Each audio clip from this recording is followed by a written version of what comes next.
Hey, what's up, guys? AJ back again. Today, I want to share something with you guys that took me years to learn that there's a good chance it's actually killing your personal development goals. And again, this is something that took me a long time to learn. I've been a student of personal and self development for years, career and business development, and I learned the hard way because I did it the wrong way for a long, long time. And what that is, right off the bat, it's bad advice. What I'm going to go through today is I'm going to start with a little quote from Alex Ramosi, which I think is really good. And then I want to go into 3 things to look out for when taking advice to know if it's good advice that's really going to help you progress in your goals and where you want to go in the future, or if it's bad advice that's really going to hold you back and be an anchor or a dead weight to yourself so that you're not going to make that progress that you want. So the quote from Alex Ramosi that I actually read the other day and heard him in a podcast I thought was really good. It was, don't take advice from those who you're closest to. Take advice from those who are closest to your goals. And I thought that was really impactful because there's a lot to unwrap there. And it really leads into the 3 things that I want to talk to you guys about today. With some of the ways that we take advice from people and some of the mentalities and mindsets behind them that, if you're not careful, will knock you off track and hold you back from really where you want to go in the future. The first one, big trigger for me. If you know me, I've posted about this in the past, and it's this idea of the resignation mindset. A quote that, or a thing that people say to me all the time is, oh yeah, well, that's what happens when you get older. Or, you're getting a little bit older now. Isn't it time to go do something else? Well, no. So I think a lot of times we hear this in context of health and personal fitness. Oh man, yeah, my back really aches, or oh yeah, my knees hurt. Oh, that's what happens when you get older. Yes, things change over time. There's evolution of our bodies and everything going on in the world around us. But at the same time, what it really does is it resigns yourself to kind of giving up. This idea that you are no longer in control of your fate, of your life, of the decisions you make. And for me, that really bothers me. I don't know if there's probably something to unpack there from, where I've heard it from in the past, but something especially like physical fitness. I'm sitting here again, just finished up at the gym. But for me, I felt my body be more pain. I knew I was having trouble with stretching and, things were hurting more. For me, I knew that means I had to change my diet, my water intake, and my personal health and fitness. I knew I had to start going to the gym again. Those are things that I can control. When somebody gives you advice and says, oh, it's kind of just what happens when this, reframe that and say, is it really something I have no control over and really can't change? Or is it somebody of saying, this is what happens when you give up or don't try anymore? And that's a thing to listen for when you hear these types of quotes. I want to tell you a quick story, actually. So Sahil Bloom, entrepreneur, he actually puts out a really good weekly newsletter, and there was actually a story in his last one that I just read that I thought was really cool, and it was actually called the donkey framework. Weird name, bear with me. The idea was there was an old donkey who fell down a well, and his farmer that owned the donkey saw the donkey and said, oh, well, he's old, he's getting to be out of shape. Maybe I don't try to get him out. I don't know how to get him out of this well. Maybe it's just time to put him out of his misery. Yes, it's a little bit of a morbid story, but bear with me. So what the farmer does is he grabs a shovel. He starts shoveling dirt down the well, put the donkey out of his misery, bury him, give him his time is up. Hours and hours, he shovels dirt into the well, and then after many hours of work, the donkey, out of nowhere, jumps out. The farmer realized instead of giving into what the world was throwing at him, the literal dirt on his back, every time the dirt fell on him, he shook it off, went back to work, and got it under his feet to help elevate him further. And that's kind of the way we have to look at life too, is there's always going to be hard things that come at you. You have to decide, are you going to do something to be in control of it? Are you going to do something to better yourself? Or are you just going to say, I guess that's the way it is? Don't get me wrong. There's always times to say it is what it is. But think about the things that you can control in your life. I've always had this motto of, control what you can and plan for what you can't. And that's why I think this resignation mindset has always bothered me. So that's the first tip. Watch out for the resignation mindset. Is it somebody else giving you advice because they don't want to try anymore? Or is it something that you really shouldn't go do? So that's number 1. Number 2 has actually 2 parts to it.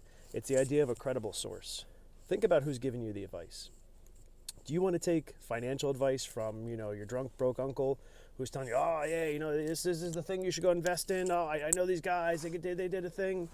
Or do you want to take advice from a credible source, somebody who has done the due diligence, done the right work, educated themselves? You want to make sure that when you take advice, it's from somebody who actually knows what they're talking about. And I think this has changed over time too with the rise of these internet gurus. I think a lot of people got burned by them because they sounded credible. They seemed like they were really important. But at the end of the day, they didn't know what they were talking about. They were just BSing everybody. And I think a lot of people got burned by that. And it really changed kind of the self-help, self-development game. And I kind of learned that the hard way too, don't get me wrong. But you have to look at where the source is. Are they credible? Do they really have the background to be giving you the advice that you're looking for? Again, you shouldn't take finance advice from a broke person. You shouldn't take personal fitness advice from somebody who is tremendously out of shape, or you shouldn't be taking personal fitness advice from somebody like me. I can tell you maybe what has helped me, but that doesn't mean I am educated enough or have the right qualifications to teach somebody else. You really want to find somebody who's qualified, and especially if they have the experience behind them. Now, on the flip side of this, still under the umbrella of credible sources, consider sweeping statements like, you should never do this, never ever, you will fail, absolutely. A lot of times that's an indication of somebody else trying something that didn't work for them, and they want to push that onto you. Let me tell you a story. So I have a friend, so I actually took a class in real estate investing over, during COVID, during the lockdown. It seemed like a good time, real estate was a big thing. I wanted to learn a little bit more. And I started telling one of my friends about it. He said, no, real estate is the worst thing ever. Nobody should ever do real estate. I said, it's a weird statement. Tell me a little bit more about why you said that. He came back to me and said, well, years ago, I invested in real estate and I lost a lot of money. So you shouldn't do it because it is a bad investment, bad use of your time and money. You will lose money. So I said, that's kind of weird. I just learned and took a class from people who are making a lot of money in real estate. I have friends who make a lot of money in real estate. I know other people who make a lot of money in real estate. If you look at things like, the Fortune 500, there's a lot of investment in both, business ownership and also real estate. So I said, is this really good advice? And after a while, I started to I kind of just walked away from the conversation because I knew it wasn't going to go anywhere. But I realized that it wasn't that he was trying to tell me not to do real estate. It was him trying to tell me that he failed. And a lot of times when people fail at something, especially if they're not willing to learn from it, they'll put that on you. They'll say, I failed, so I know you're going to fail too. Because if you fail or if you don't try, you justify my failure. So the fact that you're not willing to do it justifies that what I say about real estate or anything else is bad. That's not good advice. That's just really the person who's giving it to you trying to feel better about themselves and the mistakes they made. Look, we're all going to make mistakes. Bad things are going to happen in life. You have to be able to be accountable for it and, move forward. Now, if he had said, hey, I invested in real estate, here's some things to look out for and mistakes I made, I would have paid a lot more attention. But I soon realized that he wasn't a credible source and I needed to move on. The third thing to think about, and this is probably one of the hardest ones, is consider who is truly getting the benefit of the advice that you're given. Now, this is hard because this is a little bit sneaky. A lot of times we get advice that sounds really good, but it's good advice, it's bad advice wrapped in what sounds like good advice. And this goes back to the quote from Alex Hormozy of, don't take advice from those who are closest to you, take advice from those who are closest to your goal. A lot of times we get advice from the ones we love, and it is for the best reasons, the best of intentions. But in general, people give advice for selfish reasons. Everything we do in life, it's human nature, is for some sort of selfish reason. And a lot of that advice can be, I want you should go do a thing because it actually looks good or benefits me. A good example here, I think a lot of times, especially, I'm a millennial, late millennial, whatever we're called these days, but I am somebody that was in the generation of, you should go to school, get a good education, start a good job, you'll be set for life. Now, thankfully, I've done okay for myself. I found a job that I love. I have a great family, happy life. But I've seen a lot of people who've taken advice like that, or taken advice of, you should go become a doctor, or you should go become this, you should go do a thing. Now, while it was beneficial for them at the time, going forward, a lot of times, and I hate to say it, but family members, parents often give younger generations this advice because it looks good for them. And yes, that sounds mean, but I want you to just think about, you need to frame this in the mindset of who is really benefiting from the advice. Are you getting pushed to go do something because you get a title that somebody can say, oh, hey, Johnny just became such and such a position. Wow, I'm so proud of him. They might be very proud of you because you're making advancements, which is fantastic. but is it really advancements because it's what you wanted, or is it advancements because it's easy to pick up the phone and call, Aunt Sally and say, hey, let me tell you about Johnny and how good he's doing. Oh, my son is the best. He's doing such great things. But is he happy? I don't know. This is where you have to go think a little more about, there is good advice, but there's also advice that is really, again, it's probably the best way I can frame it is good intentions don't always mean good advice. The intention is good. People want the best for you, especially the ones you love. But a lot of times it's, oh, don't go do that. I don't think I want somebody in my family that has that career. Something to think about. And what really sucks about this one is that this leads to bigger problems because it leads to big rifts in your family that are hidden. It's almost like a festering wound. And I say hidden family, it could be anybody, close friends, anything, anybody that you love or are close to. Again, don't take advice from the ones you're closest to. Take advice from the ones that are closest to your goals. They can create these little, scabs, these little festering wounds that over time start to grow and get worse. And I would say things like hate, don't hate, but things like hate are easy. It's very clear cut. When you don't like somebody, when you strongly dislike, hate, abhor, whatever the word is you want to use.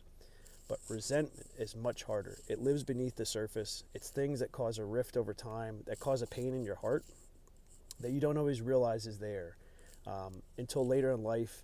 And you realize, wow, I made all these decisions because I listened to bad advice, and you start to kind of blame it on other people.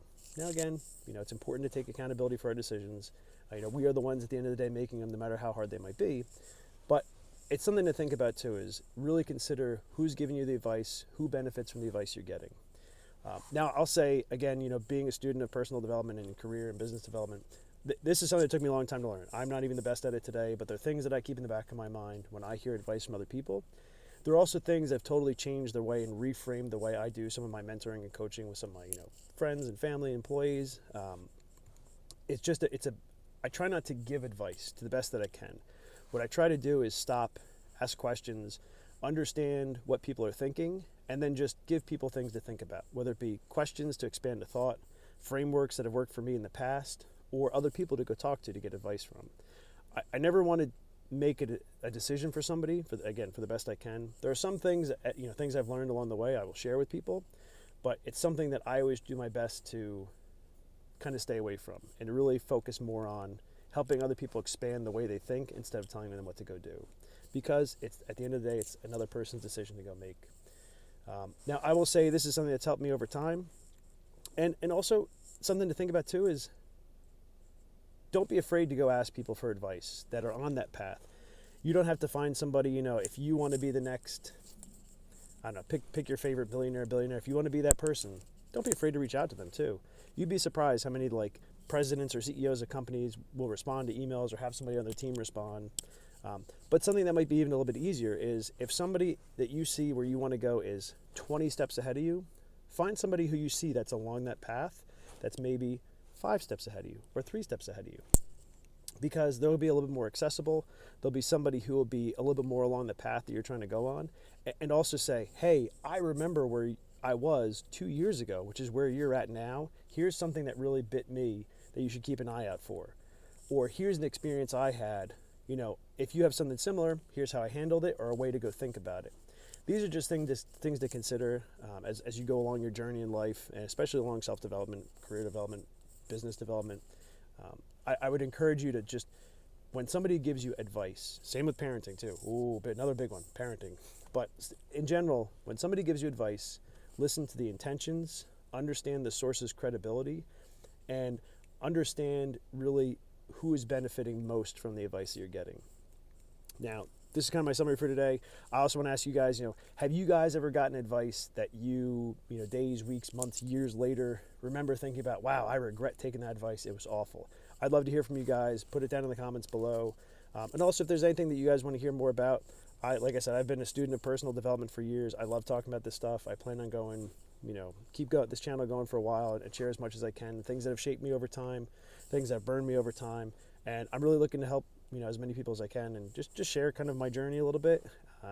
Hopefully find some folks along the way that find some benefit in this. So hope you guys enjoy these. And again, thank you for coming and sharing the journey with me. And I will talk to you again soon. Later, guys.